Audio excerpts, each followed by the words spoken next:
ಮಲೆನಾಡಲ್ಲಿ ನಮಗೆ ಯಾವಾಗ್ಲೂ ಚಳಿ ಮತ್ತೆ 3 ತಿಂಗಳು 4 ತಿಂಗಳು ಹಾಗೆಲ್ಲ 6 ತಿಂಗಳು ಮಳೆ ಮತ್ತೆ ಜಡಿ ಇರ್ತಿತ್ತು. ಇದು ಉಷ್ಣಕ್ಕೆ ಸಂಬಂಧಪಟ್ಟದ್ದ ಸೊಪ್ಪು ಇದು. ಹಾಗಾಗಿ ಇಲ್ಲಿ ನಮಗೆ ಚಳಿ ಈಗೂ ಕೂಡ ಚಳಿಗಾಲ ಇದೆ. ಮತ್ತೆ ಮಳೆಗಾಲದಲ್ಲಿ ನಮಗೆ ಇದನ್ನ ಹೆಚ್ಚು ರೊಟ್ಟಿಗೆ ತುಂಬಾ ಚೆನ್ನಾಗುತ್ತೆ.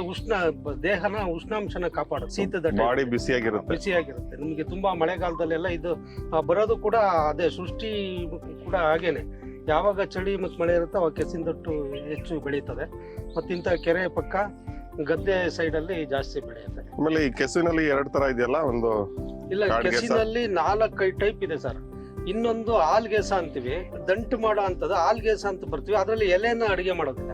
ಈಗ ಬೆಳೆದಿದೆಯಲ್ಲ ಈ ದಂಟು, ಈ ತರ ದಂಟಲ್ಲಿ ಮಾತ್ರ ಮಾಡೋಂತ. ಇದನ್ನ ಸಿಪ್ಪೆ ತೆಗೆದು ಅದು ಆಲ್ಗೇಸ ಅಂತ ಬರುತ್ತೆ. ಸಿಪ್ಪೆ ತೆಗೆದು ಇದನ್ನ ಇಷ್ಟಿಷ್ಟು ಕಟ್ ಮಾಡಿ ಪಲ್ಯ ಮಾಡಿದ್ರೆ ರೊಟ್ಟಿಗೆ ತುಂಬಾ ರುಚಿಕರ.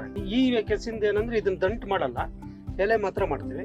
ಆಮೇಲೆ ಇನ್ನೊಂದು ಕೆಸ ಬರುತ್ತೆ, ಅದ್ರಲ್ಲಿ ಕೆಸುವಿನ ಗೆಡ್ಡೆ. ಸೊಪ್ಪು ಮತ್ತೆ ದಂಟನ್ನು ಬೆಳೆಸಲ್ಲ, ಗೆಡ್ಡೆ ಬಿಡುತ್ತೆ. ಆ ಕೆಸುವಿನ ಗೆಡ್ಡೆನು ಕೂಡ ಬಹಳ ಚೆನ್ನಾಗಿರುತ್ತೆ. ಇದು ಸ್ವಲ್ಪ ಒಗರಲ್ಲ, ಒಗರು ಅಂದ್ರೆ ಕಡಿತ ಇದೆ. ಹಾಗೆ ತಿಂದ್ರೆ ಕಡಿತ ಬರ್ತದೆ. ಹಾಗಾಗಿ ಏನ್ ಮಾಡ್ತಾರೆ, ಹುಳಿ ಮತ್ತೆ ಸ್ವಲ್ಪ ಹುಳಿನ ಹೆಚ್ಚು ಬಳಸಿದ್ರೆ ಅದು ಕಡಿತ ಹೋಗುತ್ತೆ, ನಾಲಿಗೆ ಕಡಿಯೋದೆಲ್ಲ ಹೋಗುತ್ತೆ. ಉಪ್ಪು ಹುಳಿ ಖಾರ ಸ್ವಲ್ಪ ಚೆನ್ನಾಗಿ ಬಳಸಿದ್ರೆ ಅದೇನಾಗೋದಿಲ್ಲ. ನಾವು ಮಾಡೋಣಲ್ಲ ಈಗ ನಾವು ಒಂದು ದಂಟು ಕಟ್ಟಿ ಮಾಡೋ ಅಂತ ವಿಧಾನ ಇದೆ, ಅದನ್ನ ಮಾಡುವ.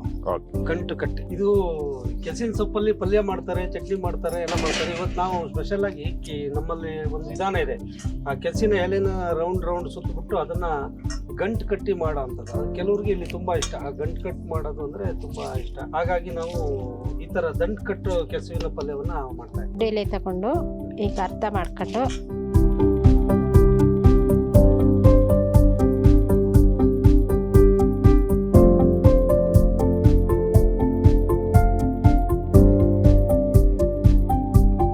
ಈರುಳ್ಳಿ, ಬೆಳ್ಳುಳ್ಳಿ,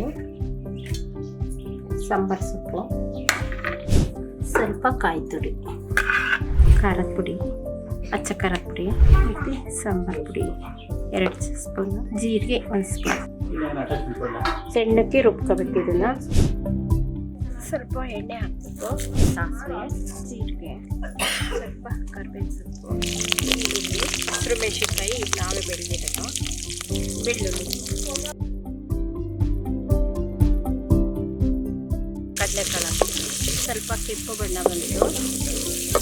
ಈಗ ಕೆಸರು ಸೊಪ್ಪು ಗಂಟು ಕಟ್ಟಿರ್ತೀವಲ್ಲ ಅದನ್ನು ಹಾಕೋದು.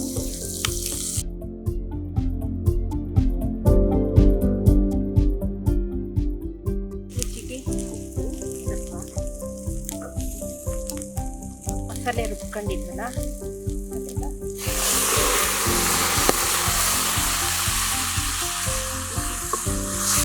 ಸ್ವಲ್ಪ ಹೊತ್ತು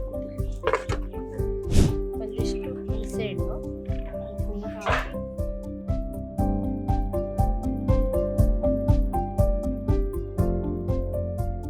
ಈಗ ಹುಣಸೆ ಹುಳಿ ಹಾಕಬೇಕು. ಇದಕ್ಕೆ ಹುಳಿ ಜಾಸ್ತಿ ಹಾಕಬೇಕು, ಇಲ್ಲ ಬಾಯಿ ಕಡಿಯುತ್ತೆ.